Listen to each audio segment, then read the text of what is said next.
Just because a guy hasn't played doesn't mean that when he transfers, it's not bad news for Georgia.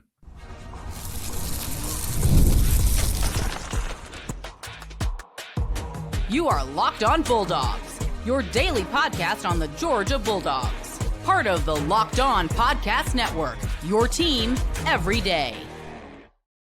What is up, everybody? Welcome back to the Locked On Bulldogs podcast, part of the Locked On Podcast Network, your team every day, the #1 sports podcast network in the world. I am Daniel, excited to be here with you on a Saturday morning. Not sure when you're going to be listening to this, but that's when I'm recording. Georgia got a big basketball game today against Arkansas, and so we'll see how that goes. Maybe talk a little bit about that as we get on into the episode. But today we're talking about Dominic Kelly, the Dominic Kelly news. He transfers away from Georgia. Georgia's had some players in, some players out. It's been a typical, I would say, transfer portal cycle for Kirby Smart. And by that, I mean, Georgia's not experiencing the mass exodus that some other programs are, nor are they experiencing the entrenched starter exodus that other programs, even programs like Alabama, are, where they've had multiple guys that were key contributors in 2025 and will be key contributors in 2026, or would be, who have left the program. By the way, today's episode brought to you by our friends over at FanDuel. More on them in a minute. FanDuel, where you can make every moment more. But Georgia hasn't experienced a lot of that, but they have had their share of transfers, some more impactful than others. In this last week, news broke that Dominic Kelly put his name in the transfer portal. It seems like he is leaving the University of Georgia. Kelly, obviously a freshman last year, a recruit in the 2025 class. So 1 year on campus at Georgia, a corner prospect from IMG down in Florida.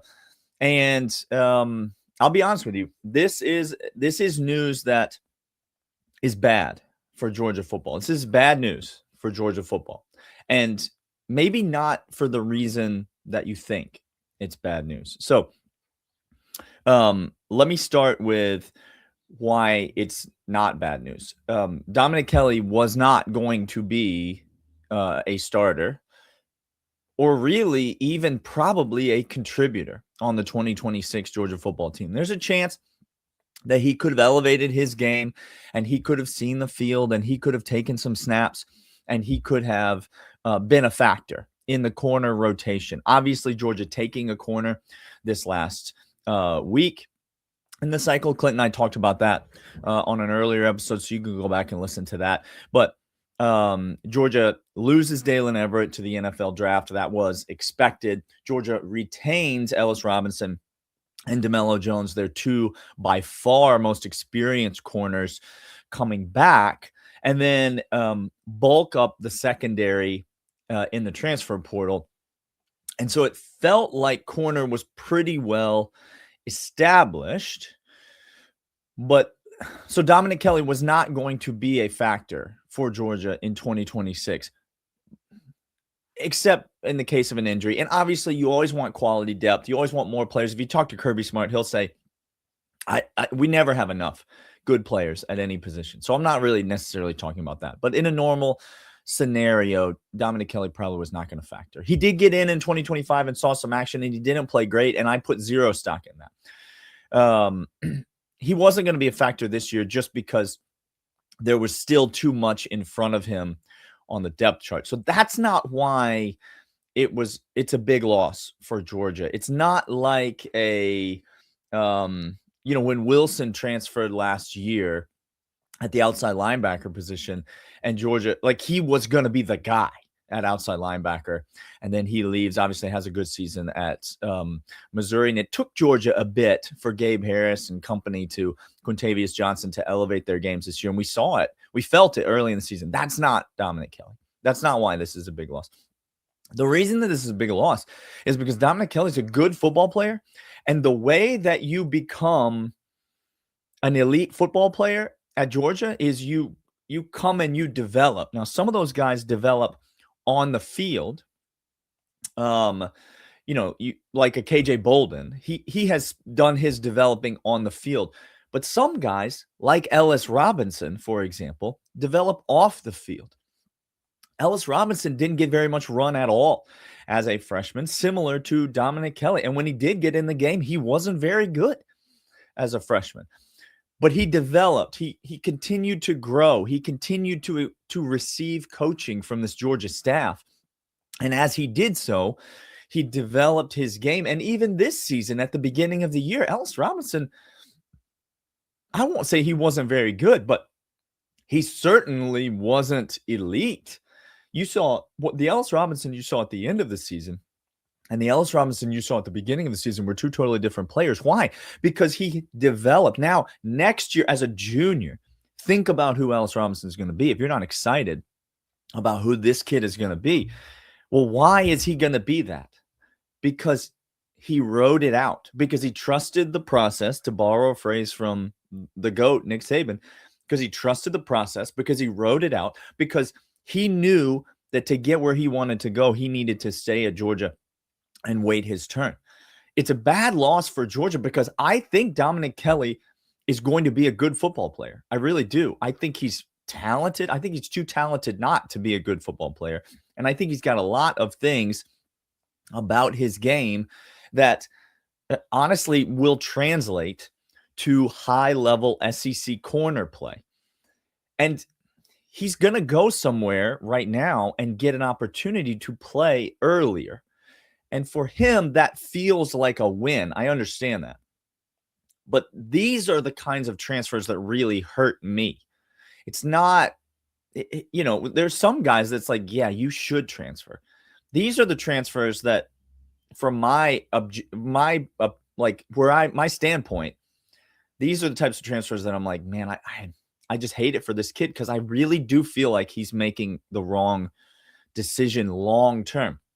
It feels like a short-term gain, long-term loss, because you and I both know, if you're listening to this, there's nowhere in this world that you will be developed better, especially on defense, especially in the secondary. There's nowhere in this world you will be developed better than the University of Georgia. And so it feels like Dominic Kelly is trading short-term playing time for long-term development when he would have an opportunity to continue to develop his game. And by the middle or end of next season, who knows, maybe he is in that rotation, but certainly the following year, right?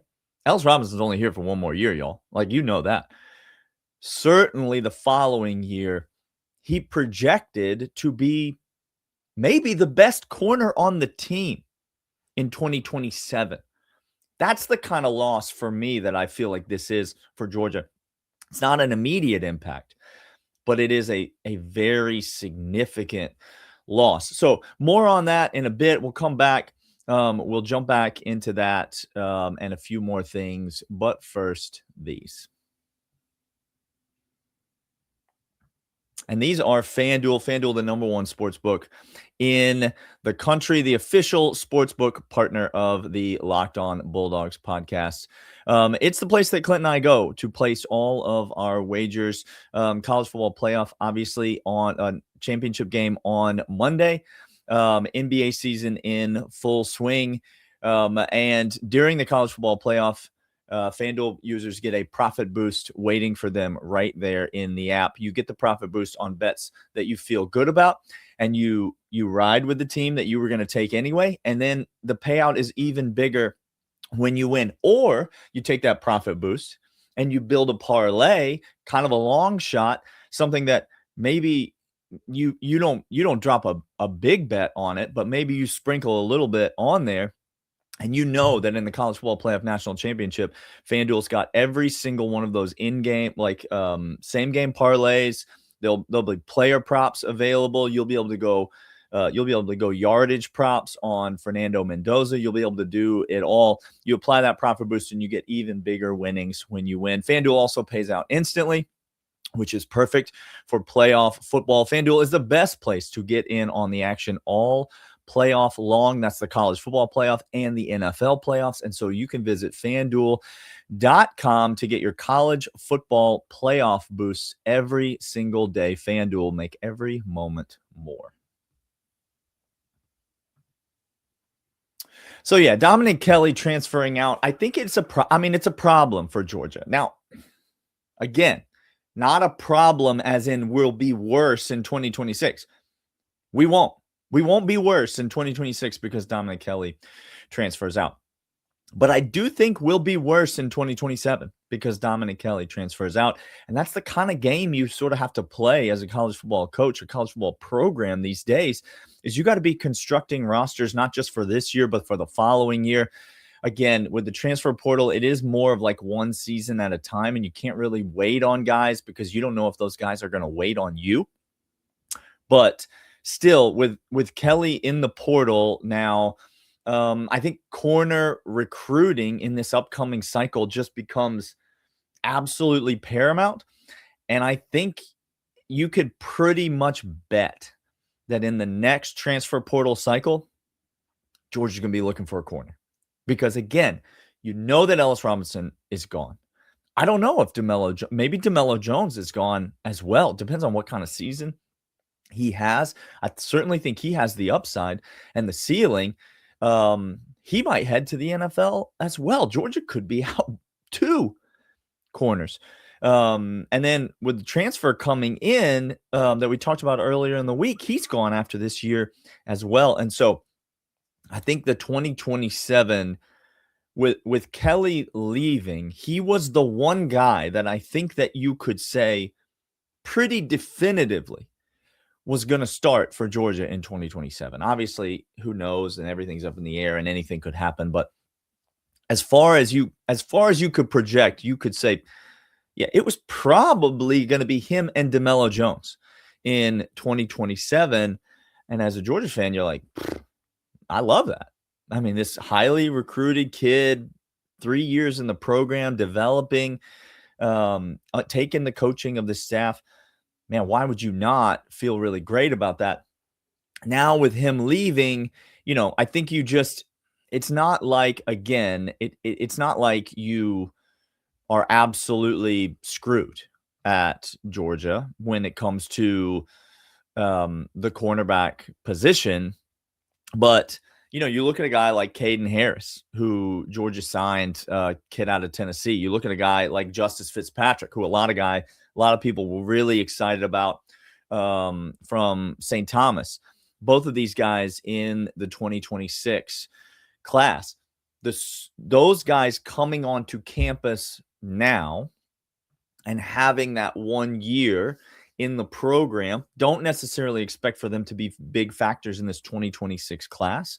But Caden Harris and Justice Fitzpatrick just became 2 very important players on this Georgia football team because their development is going to be directly related to the success of Georgia football in 2027. That's why the Dominic Kelly thing hurts because, again, you look at some of these transfers and it's like, yeah, of course he transferred. He should have transferred. That was the right decision for him. There was no path here. There was no path to having the kind of impact that I'm sure a kid would want to have at Georgia. And when that's the case, like, you look at the linebacker room or whatever and how stacked it is, just for generations to come, it feels like. And so when a linebacker transfers, like Georgia had a linebacker, hit the portal earlier this year, good player. But Clint and I are on here saying, like, that's not a huge loss for Georgia because of course he transferred. What else was he going to do? Like, what else was he going to do? Just play special teams for 4 years at Georgia? People aren't going to do that anymore. There's money to be made out there. People are not going to sit around and play special teams for 4 years and never contribute. Like, they would be foolish to do that. I mean, people are talking about loyalty and like, how dare this kid do what? It's foolishness. When you have an opportunity to make money and live out your dream and try to excel and try to put stuff on tape to maybe get into the NFL. Yeah, there's some guys that you're like, of course they transferred. This was a guy that was like, man, the path for him to play at Georgia was so crystal clear. He just didn't want to wait for it. It just wasn't this year. And it felt like when Georgia took that corner as a transfer this year, the coaching staff a little bit was saying, hey, Dominic, we're not ready to just hand you the third spot. And it feels like from an outside perspective that he was thinking, okay, maybe I was number 4 this year. But now with Dalen Everett gone and Ellis Robinson, DeMello Jones obviously 1-2, I'm number 3 this year. And number 3 at Georgia means you're on the field a lot. Then Georgia brings in a very experienced corner who's played 4 years of college football. And this is what we said last week. He's not coming to Georgia because he doesn't think the only reason he's coming to Georgia is because in his mind, he knows beyond a shadow of a doubt that he's going to get playing time at Georgia, right? Like that's the only reason that Gentry Williams from Oklahoma is going to come over, a 4-year player, a multi-year starter in the SEC. He ain't transferring to Georgia because, for any other reason than because he knows there's playing time for him right there. So that tells you that Kelly's probably not third in the pecking order anymore. And for him, it was like he just didn't want to wait around, which again, in some sense, I understand it. It makes me sad. It's not ideal for Georgia. In fact, it's bad for Georgia, but it is what it is. And so we wish him the best. Dominic Kelly, go be great. Hopefully you have a great career.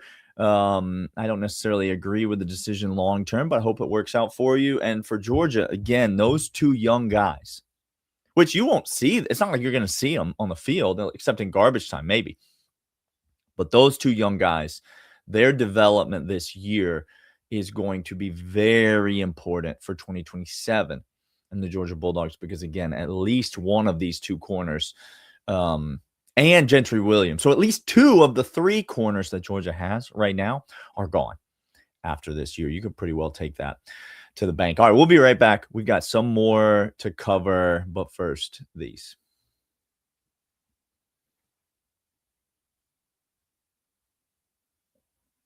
All right. For those of you on Saturday morning with me who are tuning into this, let's talk about this Georgia basketball game against Arkansas. Clint already covered the collapse against Ole Miss. I don't want to talk about it. I'm not going to talk about it. I won't talk about it. Stop trying to get me to talk about it. It's a frustrating loss. Ole Miss is a better team than their record indicates. Every team in the SEC is good, blah, blah, blah, blah, blah, blah. That's a game Georgia has to win. Georgia has to win that game, and they didn't. It's frustrating.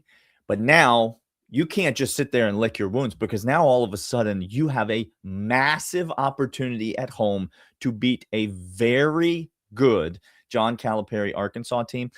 Arkansas might be the best team in the SEC. They might be the very best team in the league. And they come to Athens for a massive test for Georgia. So it would go a long way for Georgia in getting that Ole Miss taste out of their mouth. A bad loss, a loss that they should not have had in overtime against an inferior opponent. Ole Miss, a good opponent, but an inferior opponent to Georgia.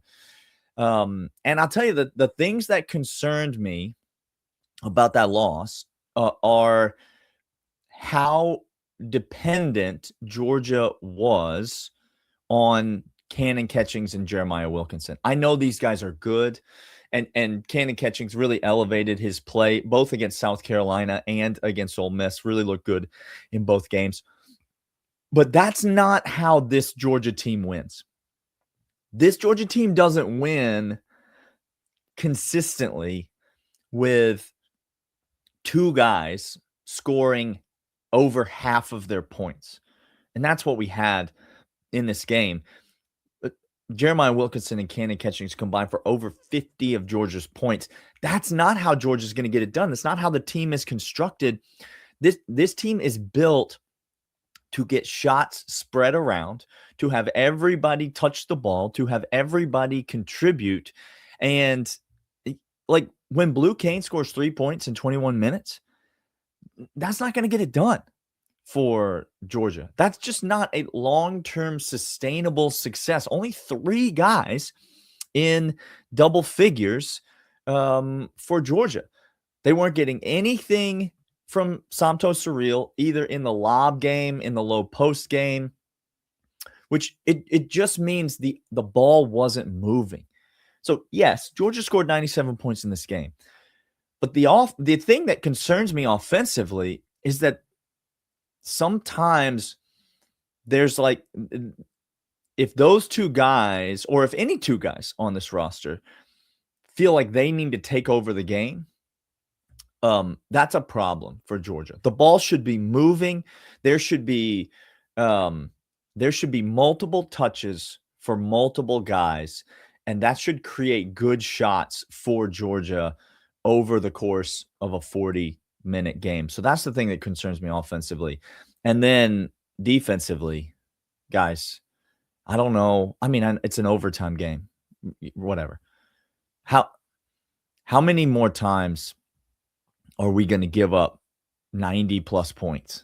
Like in SEC play so far, Georgia has given up 90 or more points 3 of its 4 games.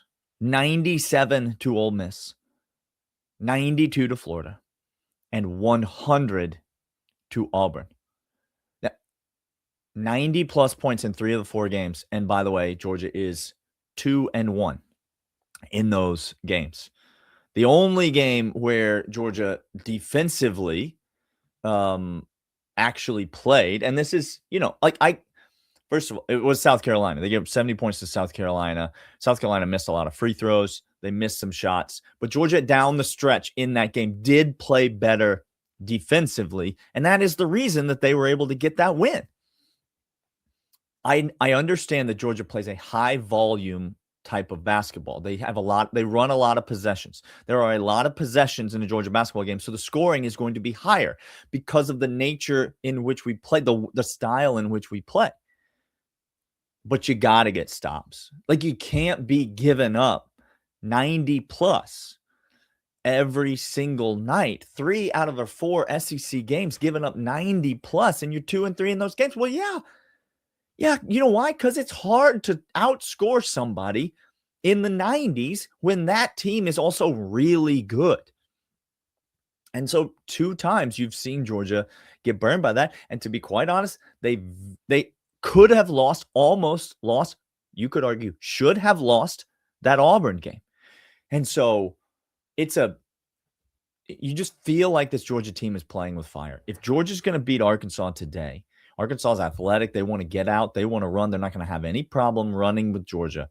Georgia's got to get some stops. They've got to lock in defensively, and they've got to keep that ball moving and spread around. There's plenty more Georgia football and Georgia basketball content. If you're still here, get on over to lockedonbulldogs.supercast.com. That's where you can find ad-free episodes. You can find bonus content. You can find access to the text thread with Clint and I. All of that and more is waiting for you over there for the everydayers. LockedOnBulldogs.supercast.com. Hit that up. Clint and I will be back later next week or early next week. We'll be back talking about this Georgia-Arkansas game and all the things related to the transfer portal and Georgia football and more. And we'll see you guys then.